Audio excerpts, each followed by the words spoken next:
கர்த்தருக்குள் பிரியமான என் அன்பு தேவனுடைய ஜனமே, உங்கள் யாவருக்கும் மீண்டும் நம்முடைய ஆண்டவராகிய இயேசு கிறிஸ்துவின் இனிய நாமத்தினாலே என்னுடைய அன்பின் வாழ்த்துக்கள். கடந்த பகுதியிலே நாம் நியாயாதிபதிகளின் முன்னுரையை குறித்து நாம் பார்த்தோம். அதனுடைய தொடர்ச்சியாக இன்று நாம் பார்க்க இருக்கிறோம். இந்த சேனலை முதல் முறையாக பார்ப்பீர்களானால் சேனலை சப்ஸ்கிரைப் செய்யுங்க.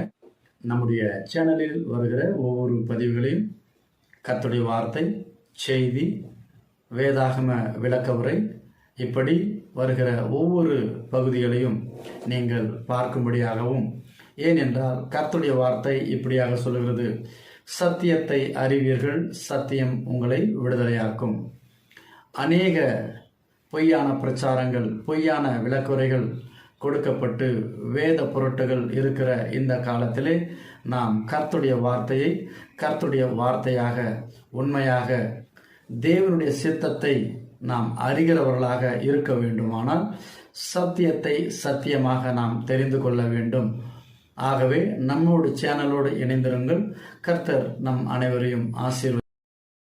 தேவன் இஸ்ரவேல் ஜனத்தாரிடத்திலே எதை எதிர்பார்த்தார்? அவர்கள் என்ன தவறு செய்தார்கள்?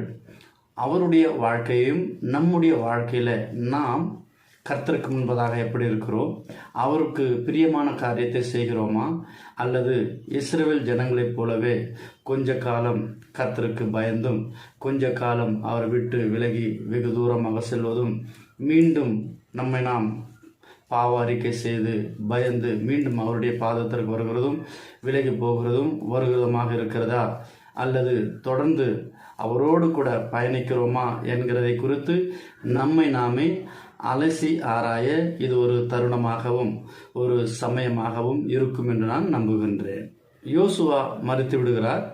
யோசுவாவின் மரணத்திற்கு பிறகு இஸ்ரவேல் ஜனங்களை வழிநடத்த தலைவர்கள் யாரும் ஏற்படவில்லை. ஆகவே இஸ்ரவேல் ஜனத்தாரில் 12 கோத்திரத்தாரில் அனைவரும் தேவனை நோக்கி கேட்கிறார்கள், கானானியர்களை போர்க்கொள்வதற்காக எங்களில் யார் முதலாவதாக எழுந்து செல்ல வேண்டும் என்று. கர்த்தர் இஸ்ரவேல் ஜனங்களிடத்திலே, யூதா, நீ முதலில் எழுந்து போ, நான் உன்னோடு கூட இருக்கிறேன், அந்த தேசத்தை உன்னுடைய கைகளிலே நான் ஒப்பு கொடுக்கிறேன் என்று சொல்லுகிறார். இங்கே யூதா தன்னுடைய சகோதரனாகிய சிமியோனிடத்தில், இதோ என்னுடைய பங்கு வந்திருக்கிறது, நீ என்னோடு கூட உதவிக்கு வா, உன்னுடைய பங்கு வரும்போது நீ போர் செய்கிற அந்த நேரத்தில் உன்னோடு கூட சேர்ந்து நானும் உனக்கு உதவியாய் இருப்பேன் என்று கேட்கிறான். இந்த வேண்டுகோளுக்கு இணங்கி சிமியோன் யூதாவோடு சேர்ந்து கொண்டு கானானியர்களை போர் செய்ய புறப்பட்டு போகிறார். அப்படி போகும்பொழுது பேசேக்கில், அது ஒரு இடமாக இருக்கிறது, அந்த பேசேக்கில் அதோனி பேசேக் என்கின்ற ராஜாவோடு போர் செய்கிறார்கள். இந்த போரின் பொழுது 10,000 பேரை வெட்டி கொலை செய்கிறார்கள். பேசேக்கிலே, இது ஒரு இடமாகவும் ஒரு பட்டணமாக கூட இருக்கலாம். இந்த பேசேக்கிலே அதோனி பேசேக்கை கண்டு அவனோடு போராடி பெரிசியரையும் கானானியரையும் அங்கே வெட்டி குவித்து சாய். அதோனி பேசேக் அவன் இந்த போரின் பொழுது புறமுதுகு காட்டி பயந்து அவர்களிடமிருந்து தப்பி ஓடுகிற பொழுது யூதாவும் சிமியோனும் அவனை துரத்தி பிடித்து அவனுடைய கை மற்றும் காலின் கட்டை விரல்களை கத்தரித்து போடுகிறார்கள், வெட்டி போடுகிறார்கள். அதோனி பேசேக் மட்டுமல்லாமல் அவனோடு கூட சேர்ந்து 70 ராஜாக்களுடைய கை மற்றும் கால்களின் பெருவிரலை வெட்டி கத்தரித்து போடுகிறார்கள்.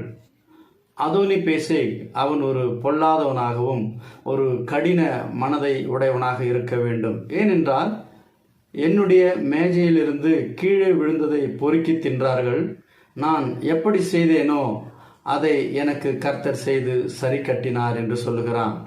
அவனை அங்கிருந்து எருசலேம் நகருக்கு எடுத்துக்கொண்டு போகிறார்கள். எடுத்துக்கொண்டு போகிற வழியிலே அவன் தன்னுடைய ஜீவனை விட்டு அவன் மரித்து போகிறான். பிறகு யூதாவின் புத்திரர் எருசலேமின் மீது படையெடுத்து போகிறார். அவர்களை பட்டயத்தினால் வெட்டி பட்டணத்தை அக்கினிக்கு இரையாக்குகிறார். மட்டுமல்லாமல் மலை தேசங்கள் பள்ளத்தாக்குகளையும் குடியிருக்கிற கானானியரோடு யுத்தம் செய்ய புறப்படுகிறார். பிறகு கானானியர்களான சேசாய், அகிமான், தல்மாய் என்கிறவர்களை வெட்டி போடுகிறார்கள். அங்கிருந்து தெபீர் என்கின்ற ஒரு பட்டணம், அதற்கு இன்னொரு பெயர் இருக்கிறது, கீரியாத் செப்பேர் என்கின்ற பட்டணம். காலேப் யார் என்று நாம் ஏற்கனவே யோசுவா புத்தகத்திலே பார்த்திருக்கிறோம். காலேப் என்கிறவர் யோசுவாவோடு சேர்ந்து எரிகோ பட்டணத்தை வேவு பார்க்க சென்றவர்களில் இவர்கள் இருவர் என்பதை நாம் ஏற்கனவே பார்த்திருக்கிறோம். இங்கே காலேப் தெபீர் அல்லது கீரியாத் செப்பேர் என்கிற ஒரு பட்டணத்தை யார் சங்காரம் பண்ணி அந்த பட்டணத்தை வெற்றி கொள்கிறார்களோ அவர்களுக்கு என்னுடைய மகள் அக்சாலை கொடுக்கிறேன் என்று, விவாகம் செய்து கொடுக்கிறேன் என்று சொல்லியிருந்தார். காலேபின் சகோதரனான கேனாசின் மகன் ஓத்னியேல் அந்த தெபீர் அல்லது கீரியாத் செப்பேரை சங்காரம் பண்ணி அந்த பட்டணத்தை அவனுடைய கைக்குள் கொண்டு வர அவனுக்கு காலேப் சொல்லியிருந்ததைப் போலவே தன்னுடைய மகளை அவனுக்கு விவாகம் பண்ணி கொடுக்கிறார். அக்சால் தன்னுடைய கணவனோடு போகும்பொழுது தன் தகப்பனிடத்தில் ஒரு வேண்டுகோளை வைக்கிறார். எனக்கு ஒரு ஆசீர்வாதம் தர வேண்டும், எனக்கு வறட்சியான நிலத்தை கொடுத்திருக்கிறீர், நீர் பாய்ச்சலான நிலத்தையும் எனக்கு தர வேண்டும் என்று கேட்கிறாள். அது அவளுடைய வேண்டுகோளுக்கு இணங்கி காலேப் அவளுக்கு நீர்ப்பாய்ச்சலான இடத்தையும் அவளுக்கு பரிசாக கொடுக்கிறார். யோசுவா தன்னுடைய இஸ்ரவேல் ஜனங்களுக்கு அவன் மரிப்பதற்கு முன்பதாக சில முக்கியமான கருத்துக்களை அவர்களுக்கு அறிவுரையாக கூறினதை நாம் பார்க்கிறோம். அது என்ன என்று சொல்லி பார்க்கும் பொழுது, இஸ்ரவேல் ஜனங்கள் அந்நிய ஜனங்களோடு கலக்காதபடியும், அவர்களுடைய தேவர்களை வணங்காதபடியும், அவர்களோடு சேராதபடியும், அவர்களை நிர்மூலமாக்கி அவர்கள் வாழ்கிற இடத்திலிருந்து துரத்திவிட வேண்டும். ஆனால் இங்கே இஸ்ரவேல் ஜனங்கள் யோசுவாவின் வார்த்தைக்கு கீழ்ப்படியவில்லை, கர்த்தருடைய வார்த்தைக்கும் கீழ்ப்படியவில்லை. இந்த 12 கோத்திரத்திலே தேவனுக்கு கீழ்ப்படியாமல் அவர்கள் என்னென்ன தவறு செய்கிறார்கள் என்கிறதை குறித்து நாம் இப்போது பார்க்க இருக்கிறோம். யூதா தன் சகோதரனாகிய சிமியோனோடு போனான். அவர்கள் காசாவையும் அஸ்கலோனையும் எக்ரோனையும் அதன் எல்லைகளை பிடிக்கிறார்கள். சேப்பாத்தில் உள்ள கானானியரை முறியடித்து அந்த பட்டணத்திற்கு ஓர்மா என்று பெயரிடுகிறார்கள். கர்த்தர் யூதாவோடு கூட இருந்ததினால் மலை தேசத்தை துரத்தி விட்டார்கள். யோசுவாவின் படை பள்ளத்தாக்கிலே இருக்கிற ஜனங்களை அவருடைய கட்டுப்பாட்டுக்குள் கொண்டு வர முடியவில்லை.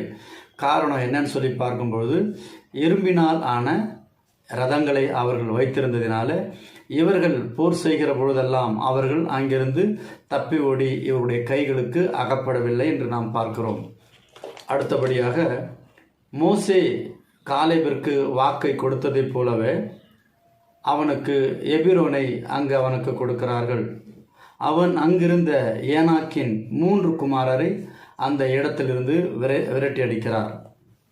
அடுத்து பென்யமீன் கோத்திரத்தார் எருசலேமில் இருக்கிற எபூசியரை துரத்தி விடவில்லை. ஆகையால் அவர்கள் பென்யமீன் கோத்திரத்தோடே கூட குடியிருந்தார்கள். அடுத்தபடியாக யோசேப்பின் குடும்பத்தார் பெத்தேலுக்கு எதிராக செல்கிறார்கள். கர்த்தர் அவர்களோடு இருந்தார். பின்பு பெத்தேலை வேவு பார்க்கும்படியாக சில ஆட்களை அங்கே அனுப்புகிறார்கள்.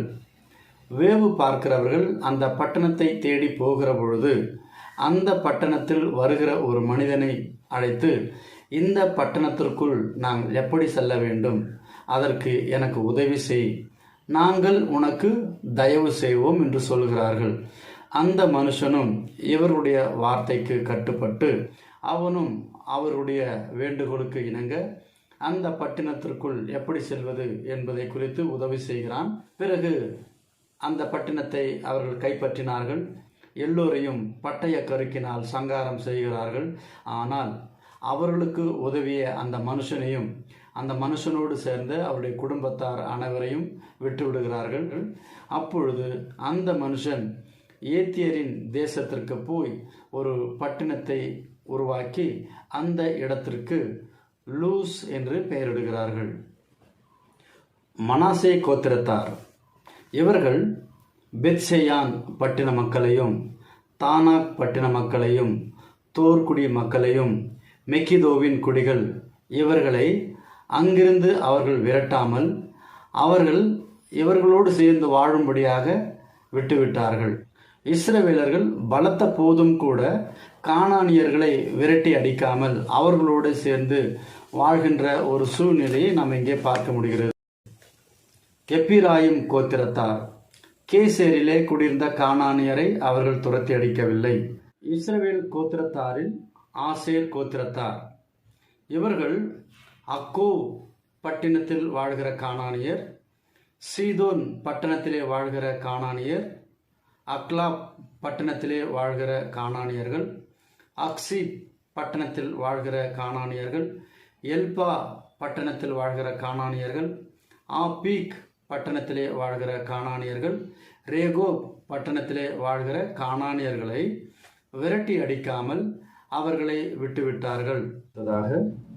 நப்தலி கோத்திரத்தார் அவர்கள் பெத்சிமேசின் மக்களையும் பெத்தானாத் குடிகளையும் துரத்திவிடவில்லை. தேசத்தின் குடிகளாகிய கானானியரின் நடுவே அவர்கள் குடியிருந்தார்கள். அந்த பெத்சிமேசின் பெத்தானாத் இந்த குடிகளை அவர்களுக்கு வேலை செய்கிற அடிமைகளாக வைத்து கொண்டார்கள்.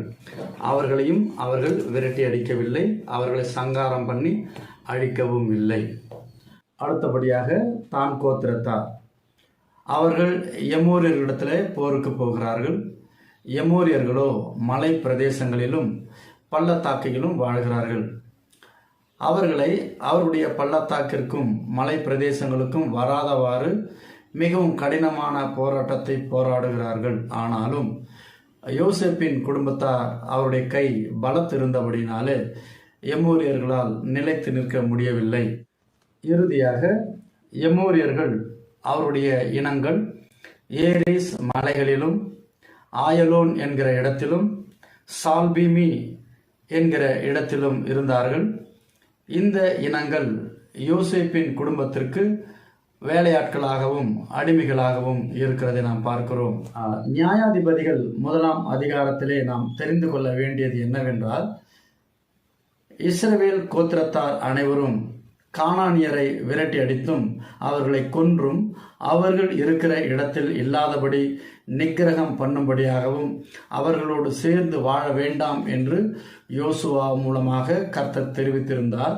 யோசுவாவும் அவருடைய மரணத்திற்கு முன்பதாக இஸ்ரவேல் ஜனங்களை அனைவரையும் அழைத்து வந்து ஓரிடத்திலே அவர்களுக்கு அறிவுரையையும், கர்த்தர் எப்படிப்பட்டவர், கர்த்தர் நம்மிடத்தில் எதை எதிர்பார்க்கிறார், நாம் எப்படி வாழ வேண்டும் என்று அவர்களுக்கு அறிவுரை கொடுத்திருந்தார். இதிலிருந்து நாம் என்ன தெரிந்து கொள்கிறோம் என்றால், இஸ்ரவேல் ஜனங்கள் யோசுவாவின் வார்த்தைக்கும் கர்த்தருடைய திட்டத்திற்கும் கர்த்தருடைய கட்டளைகளுக்கும் கீழ்ப்படியாமல் கானானியரோட அவர்கள் ஒருமித்து வாழ்ந்ததை இங்கே நாம் பார்க்க முடிகிறது. இதிலிருந்து இஸ்ரவேல் ஜனங்கள் கர்த்தருக்கு முன்பதாக கீழ்ப்படியவில்லை என்பதை நாம் இங்கே அறிந்து கொள்ள முடியும். மீண்டும் அடுத்த அதிகாரத்திலே கர்த்தருடைய வார்த்தை உங்களோடு நான் பகிர்ந்து கொள்கிறேன். மீண்டும் உங்கள் அனைவருக்கும் voice of good news channel மூலமாக நன்றியை தெரிவித்து விடைபெறுகிறேன். கர்த்தருடைய நாமம் மகிமைப்படுவதாக. ஆமென்.